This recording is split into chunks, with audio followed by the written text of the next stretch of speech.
Okay, welcome to the IIE Awards 2020 online program.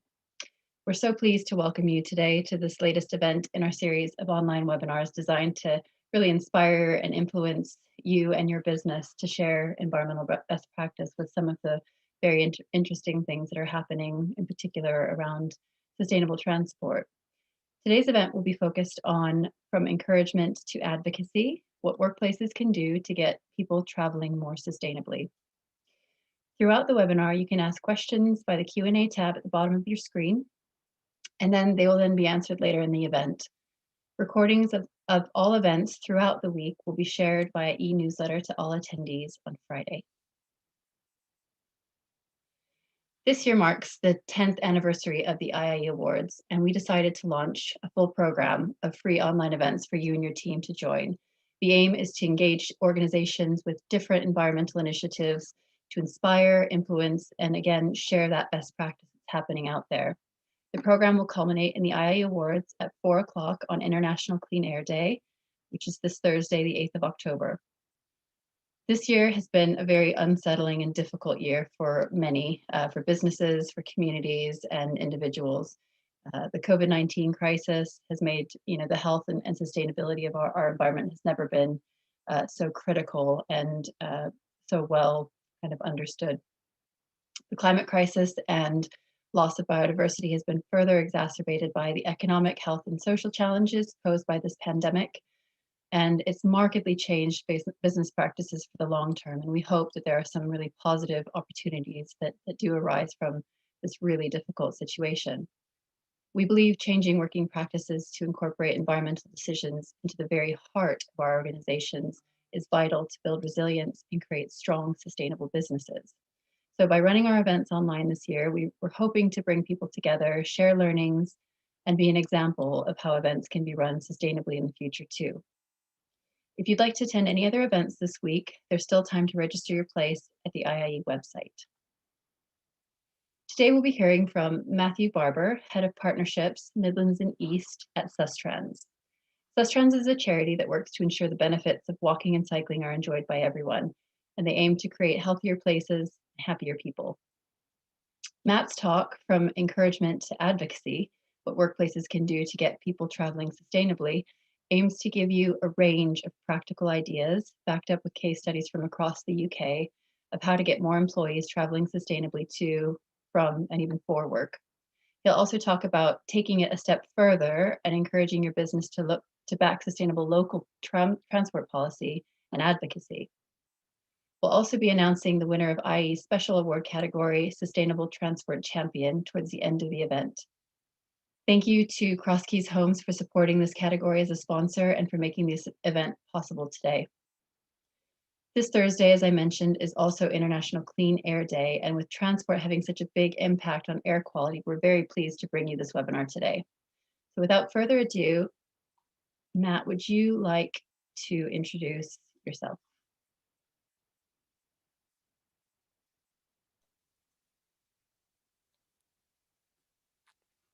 Perfect, brilliant. Thanks ever so much, April. And yeah, good afternoon, everyone. It's absolutely great to be here. Yeah, and as April said, yeah, Matt Barber, Head of Partnerships for the Midlands and East region for Sustrans. And for those of you that don't know Sustrans, we're a national charity, and quite simply, we make it easier for people to walk and cycle. So I'm just going to move my slides on. Here we go. There's a nice picture from Cambridge.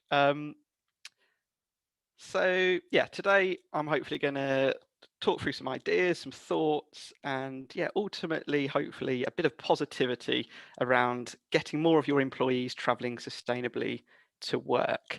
So before I begin, a slight caveat, I'm going to predominantly talk about walking and cycling today, and actually mainly on cycling. Now that's not to say that public transport, car sharing and walking aren't important. That they're all critically important, and they've got a huge role to play in changing people's behaviour. And although public transport, you might argue, is a little bit up in the air at present because of the pandemic with social distancing and restriction in numbers, at Sustrans we do truly believe in the importance of enabling multimodal journeys. For example, cycling to the station, then catching a train, and then walking or cycling at the other end. And below on that slide, there's just a couple of images to get you thinking about the importance of what's beyond the boundary of your workplace and how the wider infrastructure influences and impacts on the people, your employees, and how they travel to and from work. Okay, now these images are cropped straight out of the gear change document, which has very recently been announced by government, and I will talk about it in a little bit more detail later. And I don't particularly want to dwell on this because I think and I hope the majority of you already understand the benefits of getting more of your employees travelling actively to and from work, but I do think it provides some useful context. And to me, actually, it just again re-emphasises the scale of just how good it is to be getting people walking and cycling. It's good for your business, it's good for your employees, and it's good for the wider society. And I think it's important at this stage to say that, yeah, whilst I believe really passionately about getting more and more people walking and cycling, and I think there's a huge amount of potential, I'm also a realist, I'm a pragmatist. And so whilst, on a number of levels, I do think that motor vehicles dominate our society far too much, there is an acknowledgement that we'll never change everyone's behaviour. And, if for your workplaces, there'll undoubtedly be people who live, 10, 15 miles away in a village with no public transport. The chances of them changing their behaviour are very, very slim. So what can you do in your respective workplaces? And I'm sure a number of you have already thought about this, probably already do a lot of it. But I'm just going to take you through a number of slides to start thinking about some of the basics, and then we're going to move on to sort of a more policy and advocacy element, which I think is something that's quite interesting to explore. But the first sort of questions I'd be asking are, do you understand your staff? Do you know where they live? Or how many of them live within 5 miles of your workplace? Have you spoken to those that drive? Those that live nearby? Are you having conversations with them? What are their barriers? Really, we're all busy people, so you need to focus your energy. And I always use that bar graph in the bottom corner.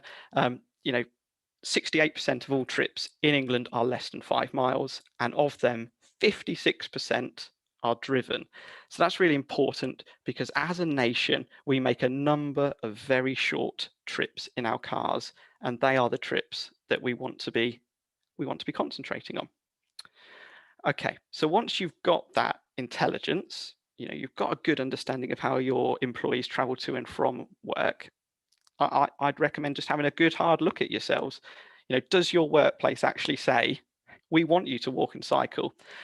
Sadly, I've been to far too many workplaces where, the cycle parking's uncovered, it's hidden behind the bin store, the changing facilities double up as a storage room, which is never cleaned. There's nowhere to dry your clothes or store your bags. So I think, if we're being honest to ourselves about wanting to change behavior, we need to ask ourselves these questions. We need to be critical of ourselves. And actually ask ourselves, do we value the staff that walk and cycle? And don't get me wrong, I've seen it done really, really well. I've seen workplaces remove half a dozen car parking spaces directly outside their front entrance and turn it into a cycle parking compound. I've seen workplaces that provide clean, warm towels every day. There is a lot of good practice out there that can make a real big difference. The next point I want to make is actually, I think it's quite easy for workplaces.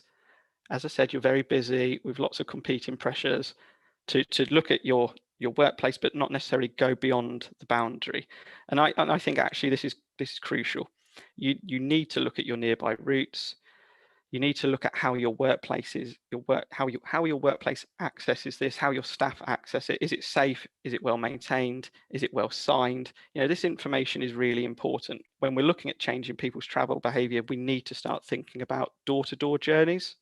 You could have the best changing facilities in the country, but if you're next to a dual carriageway with no safe route, then everything that you do is going to be negligible and have a limited impact. So I'm going to come back to this point around the infrastructure that is around your workplace later, because I think actually that is a critical point. Okay, so you've got a good understanding of where your staff live, you understand why some of them drive, you've looked at their barriers, you know your facilities, you know the nearby routes. The next question I'd be asking is genuinely, again, does your workplace care about how your staff travel? Does your travel plan, does it have clout? You know, who owns it? Who is the senior responsible owner?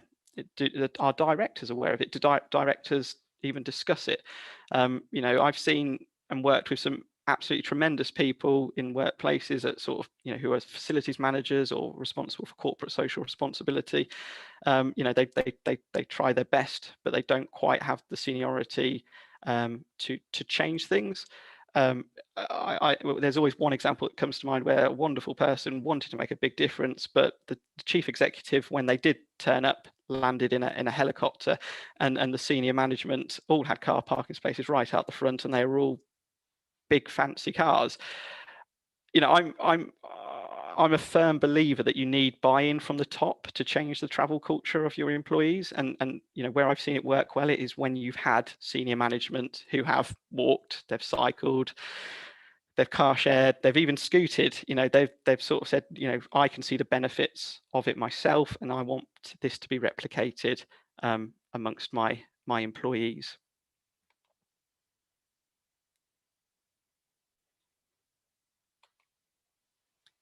Okay. So this is my last slide on sort of the encouragement angle, and I think I want to say that there's a huge amount you can do in sort of supporting, rewarding, incentivizing your employees.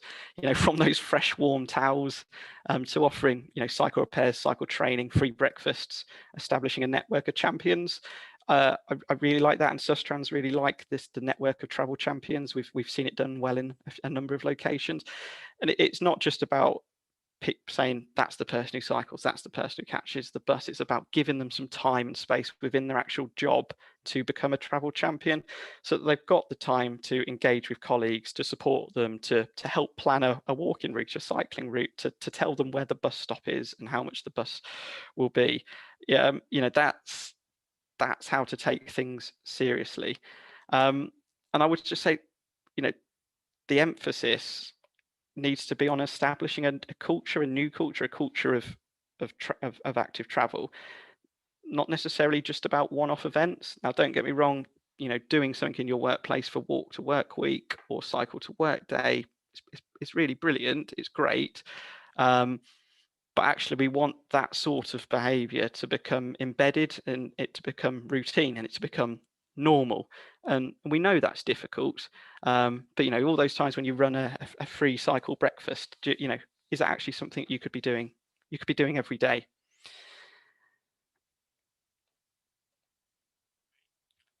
Okay, so I'm now going to slightly change tact on the presentation because up to this point, I've given you sort of an overview of some ideas and some possible steps to take. And whilst I do really believe that they are very important, they should become commonplace in all of our workplaces.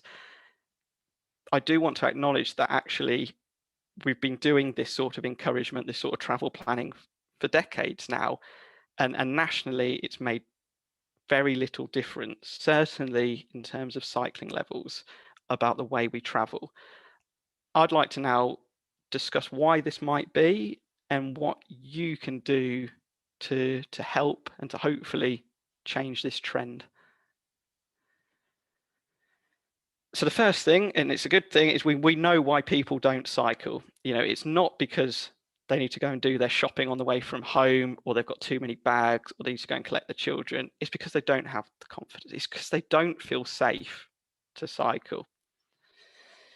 However, we do know that people want to cycle more, and that's really important. That's something really positive that we can all hold on to. And we saw that during lockdown. You know, in some areas, cycling levels bounced by 300, 400%, and that was because of quieter, calmer roads.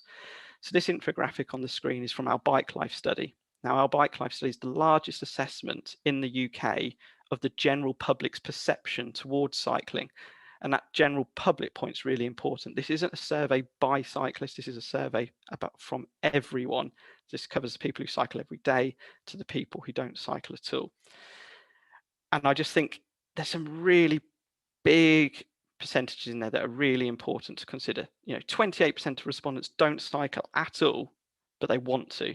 And 48% of respondents feel like they should cycle more. This should be exciting for all of us. There is considerable potential out there to get your employees onto two wheels. But just to reiterate that safety point, 79% of those respondents want traffic-free routes to enable them to cycle more. They want protected infrastructure. They want to be separated from motor vehicles. And that word enable is really important. Because we've talked a lot about encouragement, but actually to truly change behaviour, we need to enable it, and we enable it through good quality infrastructure. So I'm on to my last few slides now, and I hope there's some food for thought there.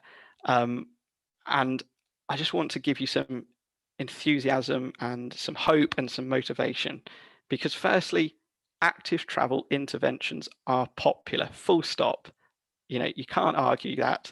You may have seen articles recently in the press, in the media, sort of the bike clash type stories, trying to stir up and antagonize people about active travel, about cyclists, about car drivers. But the bottom line is that the vast majority of people want fewer vehicles on our roads. They want safer streets for our families, and they want good quality infrastructure. They want good quality routes so that we can travel in a greener, healthier, and happier way. And your staff will be absolutely no different to that.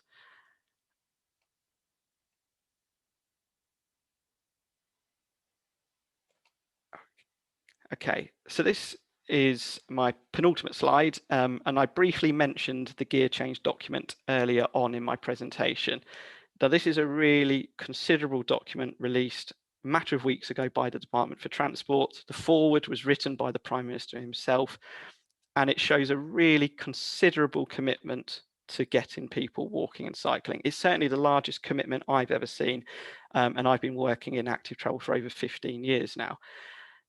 It's a really accessible document. I'd encourage you all to take a look at it.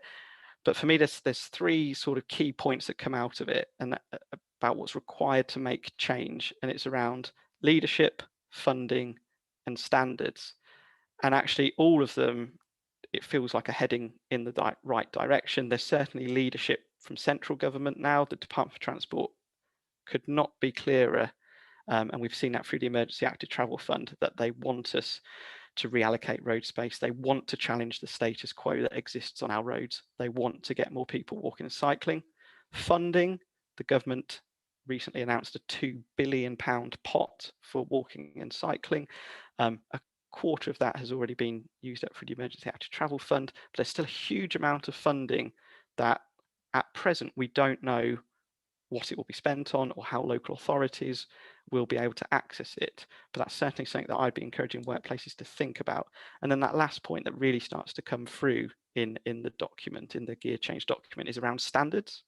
So for many, many years, organisations such as ourselves have been crying out for some high quality standards to show local authority partners, to show highway authorities what good infrastructure looks like. What is the sort of infrastructure that needs to be on the ground that is going to get everyone cycling? When I say everyone, at Sustrans, we talk about 8 to 80. We want the infrastructure to be suitable for 8 to 80-year-olds. And so there is a document that's been recently released. It's called Local Transport Note 120.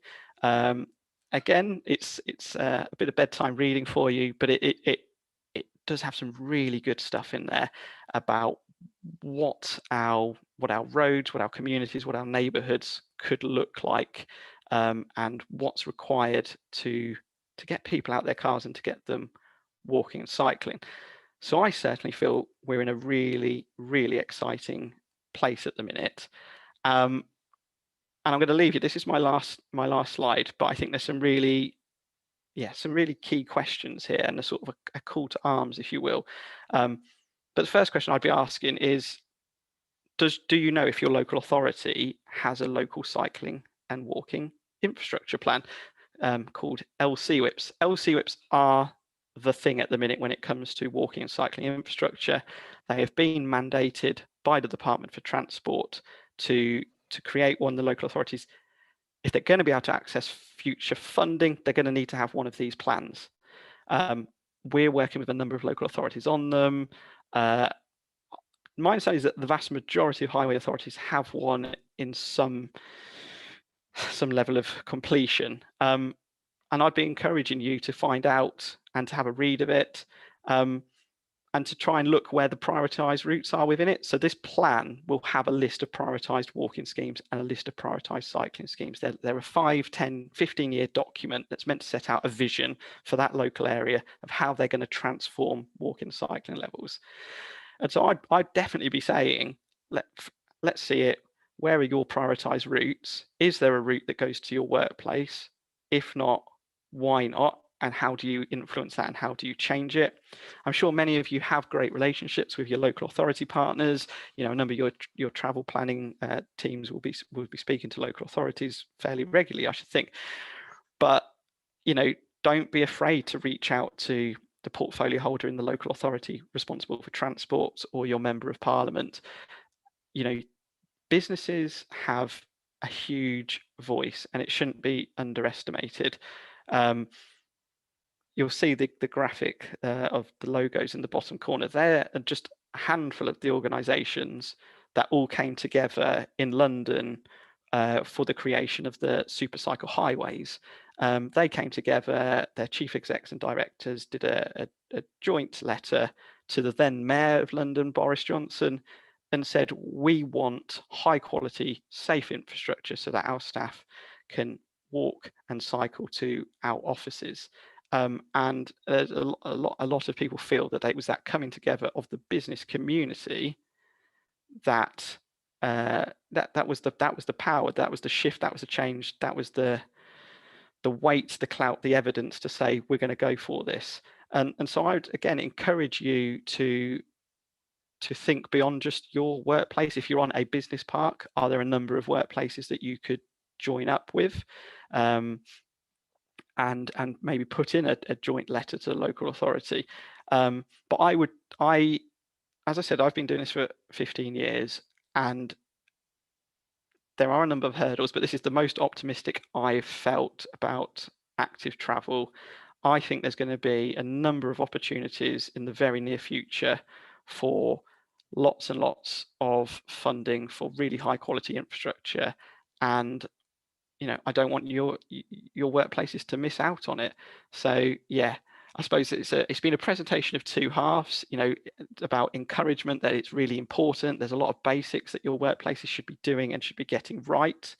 But encouragement alone probably won't have the impact that you want to see if the infrastructure, safe infrastructure, doesn't exist. And so, yeah, don't be afraid to get involved in sort of advocacy and policy and planning. I'm sure many of you do it anyway, but yeah, reach out to Sustrans, Cycling UK, local campaign groups. There's a lot of people out there who are willing to help. But yeah, good luck. And yeah, if there's anything that Sustrans can do to help, please do get in touch. And yeah, hope to see lots more people walking and cycling in the very near future. Amazing. That's incredibly insightful, actually, Matt. You know, the need to show that businesses need to show how they value their staff that want to cycle in was particular interest, as well as, you know, that checking of access points. Is the infrastructure right that leads to those workplaces? And I know some of our businesses, you know, understand this well, but you know, increasingly people just don't really know where to start with regard to, you know, how do they, in a meaningful way, push out a travel plan or a policy that has enough impact, that engages, you know, more staff that are both willing and able to walk or cycle to work in particular. So thank you so much for that. We have a lot of really good questions, actually. So I also wanted to comment as well. You said that, you know, when it works well, when your travel plan works well, you see that senior managers show that they're on board too. So, which is an excellent statement, considering our winner tonight or this afternoon. So one of the questions was, can you explain how the travel champions work? So you mentioned that you've worked with organizations that they have travel champions. What is that about? Is that within organizations themselves or across a network of different businesses? Could you explain that a Yeah, bit more? of course. Yeah, it's a good question, and I mean, so Sustrans have done it in a few scenarios. They've done it on a business plan, on a business part. But they've also done it with a number of large organisations. You know, we're talking multi hundreds on the same site, and it's very simple. Normally it involves a Sustrans project officer who would go in and work with that workplace, work with that travel plan officer, with the end goal is to create a network of travel champions, and so it's working to recruit them, and then it's essentially supporting them through training, the provision of materials, because that's also part of it. It's sort of, to me, it's a number of elements that all need to come together. You know, you could have like that, you know, the sort of stereotypical, you know, sort of, I don't know, bike person, but as I said, if they don't have, you know, access to maps, or even maybe some funding to bring in a bike mechanic or a number of bikes, pool bikes for people to share, it'll only go so far. And I think certainly where we've seen it work best is where, as I said in the presentation, where people have got some space to actually do it themselves. So they can go out and they can put out information on the intranet, they can send out an email, they can operate a notice board, they can do things in the staff cafeteria area. But it's when it can't just be sort of an add-on. Like, I've seen organizations try and do it like, you're our champion, but you know, their day-to-day job is incredibly busy and they haven't got the sort of the time and the space to dedicate to it. Don't get me wrong, I think there's value in both, but certainly where I've seen it work really well is it's where almost, you know, it's almost written into their job description. Right. Yeah, very good point. People need to have a little bit of time built into their job role to sort of tackle these things if they want to make an impact. Right. So do you feel that car sharing will go back to being an important policy within businesses, in particular, you know, when people are traveling together to meetings, for example, post-COVID, or should organizations be focusing more on, you know, the active travel side of things, walking, cycling? Should they be buying e-bikes? What are your thoughts? Wow. I mean, I guess, yeah, it's a really tough question at the minute. Yeah, obviously, you know, car sharing is completely out the window at the minute. We don't know how long social distancing is going to go on for. As an organisation, we've always taken a view that car sharing is part of the solution, but emphasis only on part of it. As an organisation, we're keen to see few of it. It's the same rings true for electric vehicles. Like, they're part of solving the climate crisis, but actually we're more interested in how we get fewer vehicles. And so I think for longer trips, like I said, you know, if you live 50 miles away, and there's no bus service or rail network, then a car share solution could work really well. But you know, going back to that point, 68% of all trips are less than 5 miles.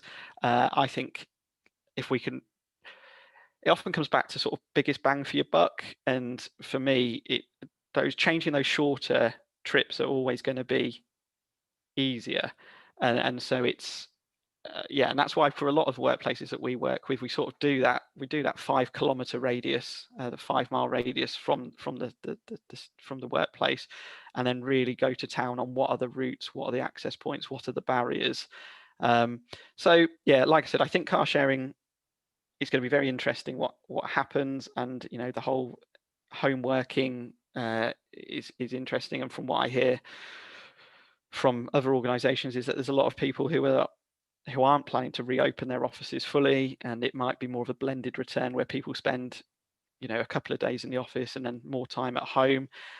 And again, that might be an opportunity that people will allow to plan their diaries a bit better, and it breaks routine. And whenever we talk about behaviour change, we always look for key lifestyle moments. It's the best time to change behaviour, whether it's having a baby, moving house, starting a new job. It's when you're much likely to change your behaviour. And so coming out of a global pandemic almost certainly slots into place there. And so if people are suddenly going to start saying, well, do you know what, I'm only going to be working 2 days a week from the office now, perhaps I can plan them to be a Monday and a Friday, and I'm going to make a concerted effort to cycle on those days.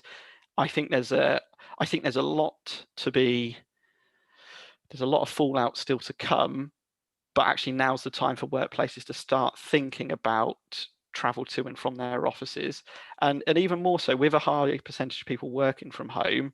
There's a lot of people who aren't getting much physical activity. I'm sure it's the same for most of you, but it's so easy for people to put back-to-back virtual meetings in your diary now that before you know it, you haven't had lunch and you haven't been outside the whole day.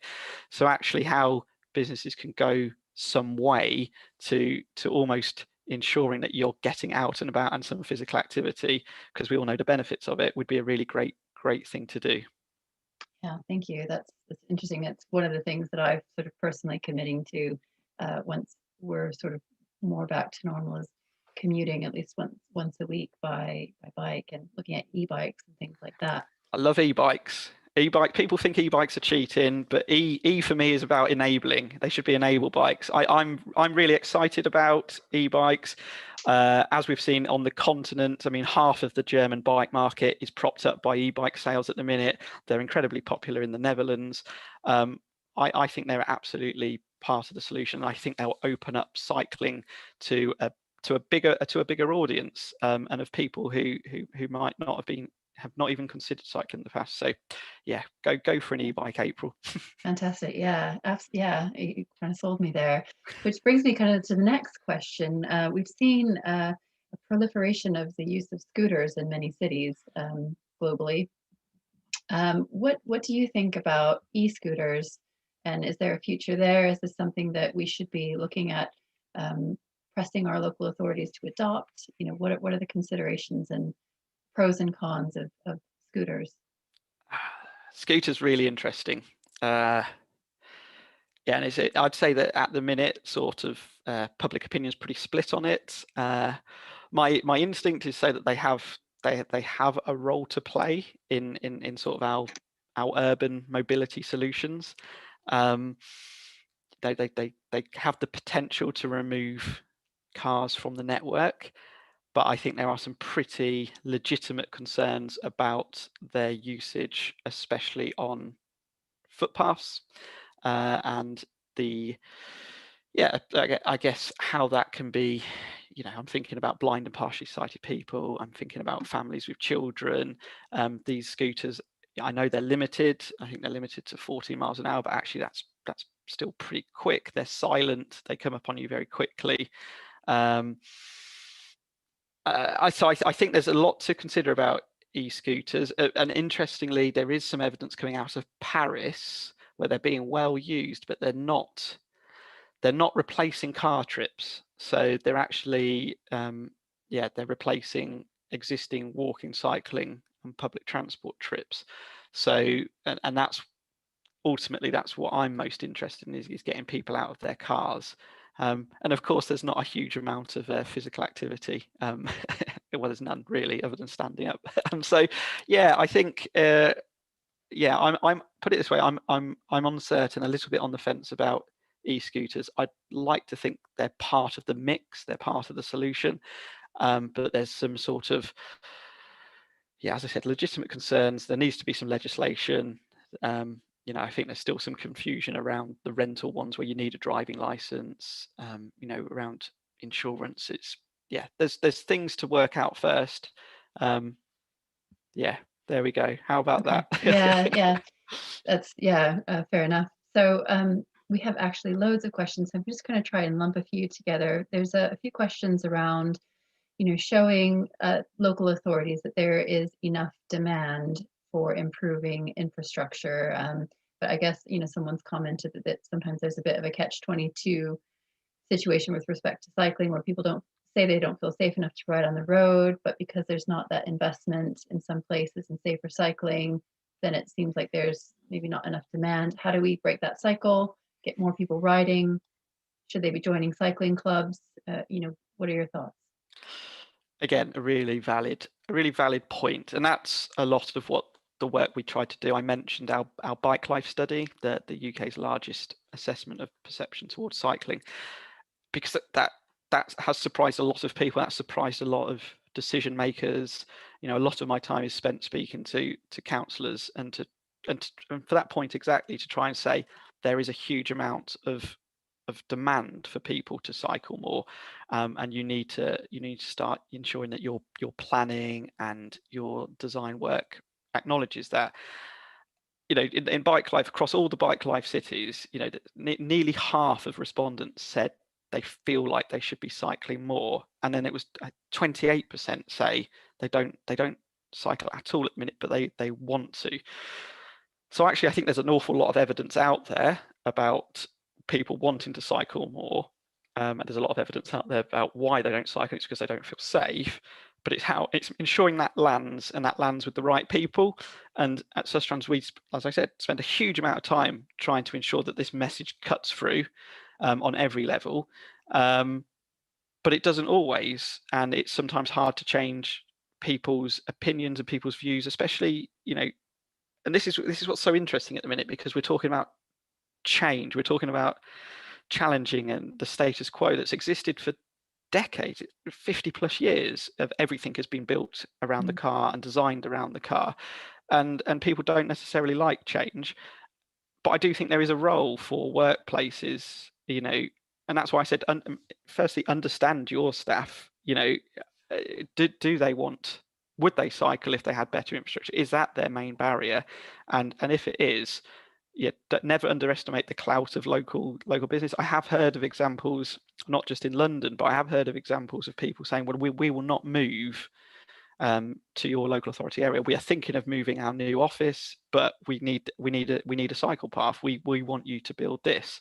Take it seriously. And also, I have seen travel plans produced, which essentially don't go far enough. And if we want travel plans to have any weight, they should be saying, they should be doing a full audit of routes and of access and what needs to change, because again, that's something that's secured through the planning process. That's something that we can be built on. To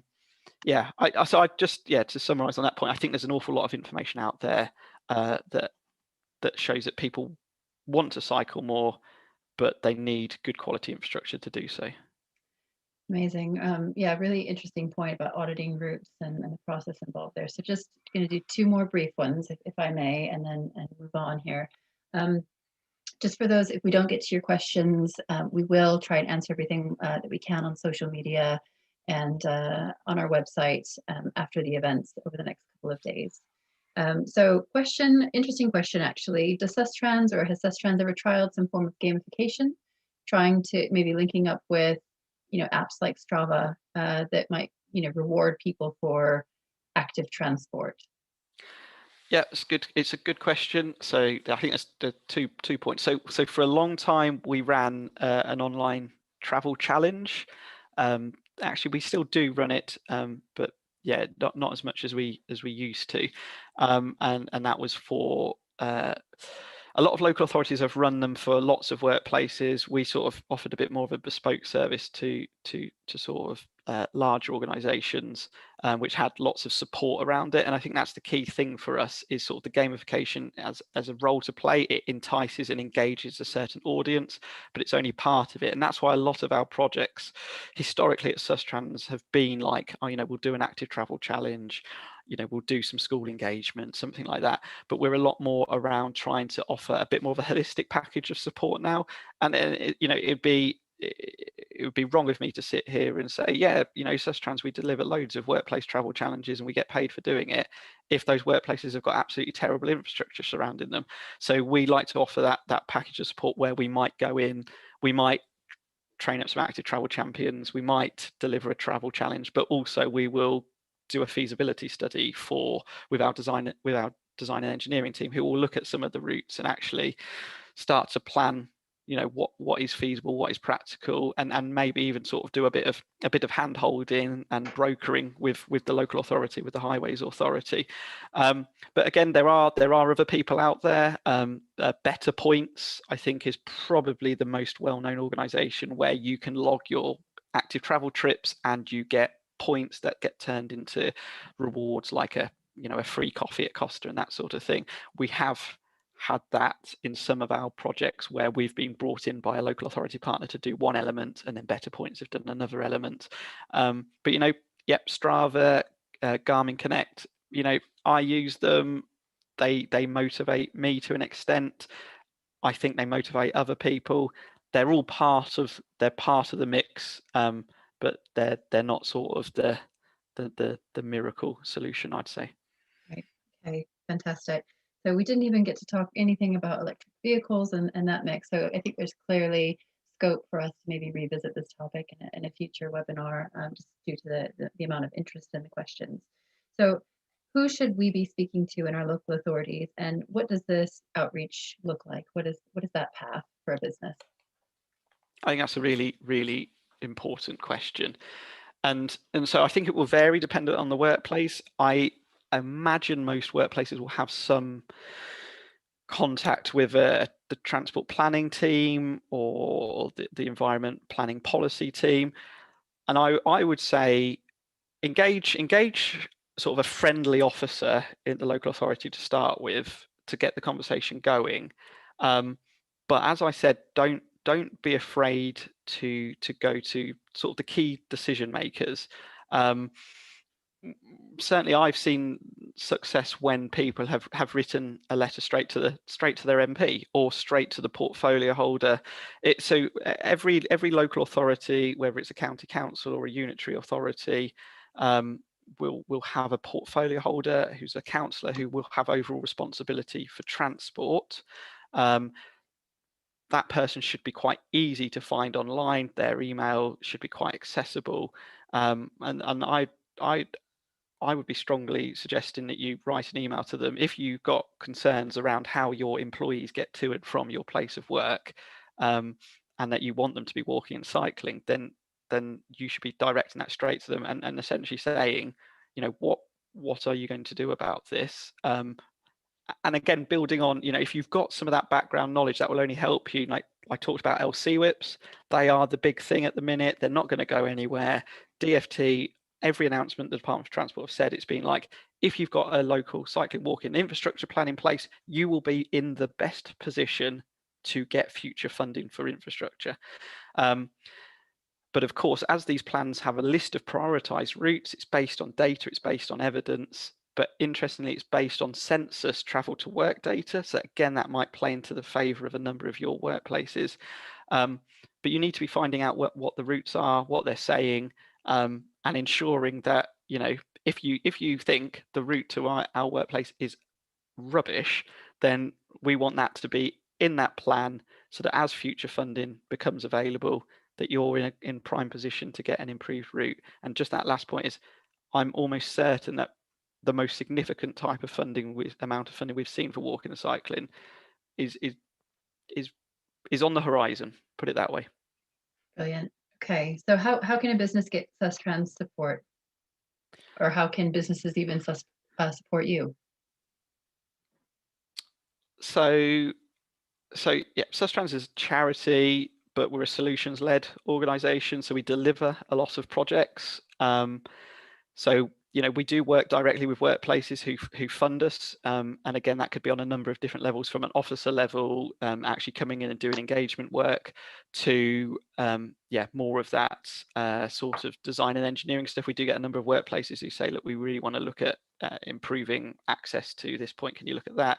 Just recently, we did a large project in Addenbrooke's looking at access from all areas into that massive site, just to give you an idea. So yeah, just reach out to us, talk to us, and yeah, we're always, you know, we're a large organisation, but not a massive organisation. But we you know, we're all passionate about getting more people walking and cycling. So if there's anything we can do to help, we'll try our best. Brilliant. Thank you so much, Matt. So for all the others that have posted questions in the chat that we haven't gotten to, we will look at pulling together sort of a Q&A document and getting those questions answered, because I think there's quite a few that are very interesting, and we can extend this conversation into the virtual sphere even further. Right, so now it is time to announce the winner of IIE's Sustainable Transport Champion, so a business that has really supported sustainable transport as an organization. So this year, because we're marking a decade of the IAE Awards, in addition to our usual bronze, silver, and green accreditation awards, we're also awarding IAE member organizations for going above and beyond in 8 different categories. This category being Sustainable Transport Champion is one of them. The results are being announced in different webinars across the week and at the IAE Awards itself on Thursday, so there will be a recap of all the different winners for the other 8 categories. So we looked at, for this particular award, Sustainable Transport Champion, we looked at what sustainable transport actions were taken by a business, or what investments or innovations they made, and also how they measured this.